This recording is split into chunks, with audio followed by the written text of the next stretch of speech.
Well, good morning. What is it? Tuesday. It's November 2019 here in Canada. So I just thought I'd share. I'm pretty sure I've done it before, but just to show. So there's butter in their mugs.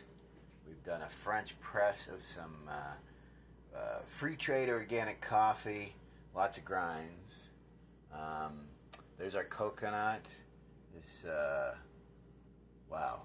One of the best coconuts, and I've spent a few years. So, on that subject, okay, as you can see, it's not organic or grass-fed butter. We used to use organic, and before that, grass-fed butter. They stopped listing it as grass-fed. They want like nearly $8, which is nearly twice the price of organic. $8 for a non-organic grass-fed now. So when the grass-fed went away, we just went with organic. Good news for Canada is supposedly most butter in Canada is essentially, if it's organic, it's essentially grass-fed. So it's good news for you if you can do the organic. Now here's this discussion.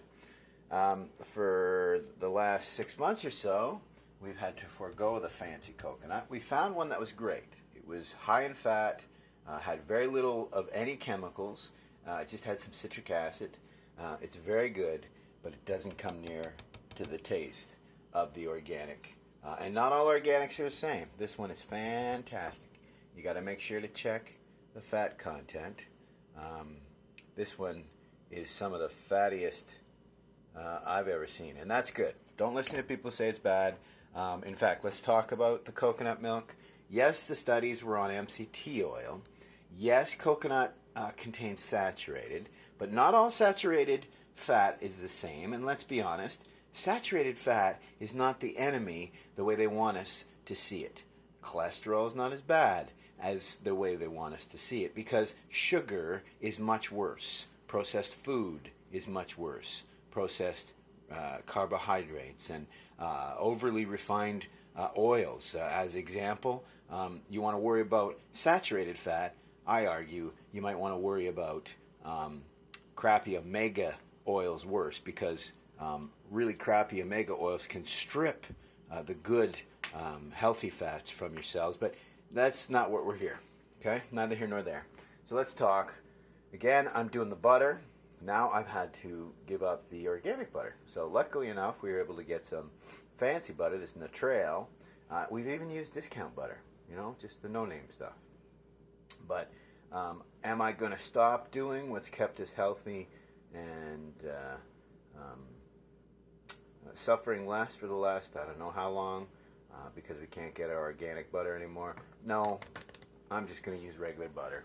The reason why you go for organic butter is they say a healthier animal produces better omegas. A grass-fed cow will produce better omegas. I use both the butter and the coconut, okay? I use hemp oil as well, but I take that just as a shot.